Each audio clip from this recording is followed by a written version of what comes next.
புகழனைத்தும் அல்லாஹ் ஒருவனுக்கே உரித்தாகட்டுமாக.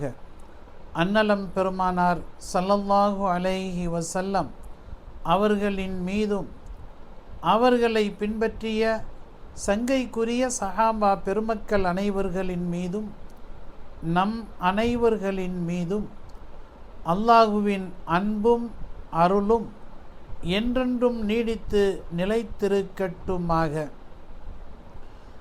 பேரன்பிற்கும் மிகுந்த மரியாதைக்கும் உரித்தான பெரியோர்களே, சகோதரர்களே,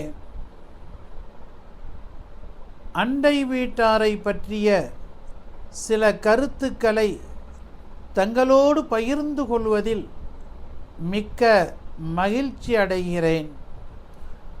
அண்டை வீட்டாரை பற்றி பெருமானார் ஸல்லல்லாஹு அலைஹி வஸல்லம் அவர்கள் கூறுகிறார்கள், மன் கான யுமினு பில்லாஹி வல் யௌமில் ஆகிரி ஃபல் யுக்ரிம் ஜாரஹு. யார் அல்லாஹுவையும் மறுமை நாள் ஆகிரத்தையும் ஈமான் கொள்கிறாரோ அவர் தன்னுடைய அண்டை வீட்டாரை கண்ணியப்படுத்தட்டும், அண்டை வீட்டாரோடு இணக்கமாக நடந்து கொள்ளட்டும் என்று பெருமானார் ஸல்லல்லாஹு அலைஹி வஸல்லம் அவர்கள் கூறுகிறார்கள். அண்டை வீட்டாரோடு நட்புறவும் அன்பும் கொள்வதுதான் மிக முக்கியமான ஒரு இணக்கமாக திகழ்கிறது. பெருமானார் ஸல்லல்லாஹு அலைஹி வஸல்லம் அவர்கள் கூறுகிறார்கள், ஹஸரத் ஜிப்ராயில் அலைஹிஸ்ஸலாத்து வஸ்ஸலாம் அவர்கள் வருகை புரிந்தார்கள். அண்டை வீட்டாரை பற்றி எனக்கு அதிகமாக எடுத்து சொன்னார்கள்.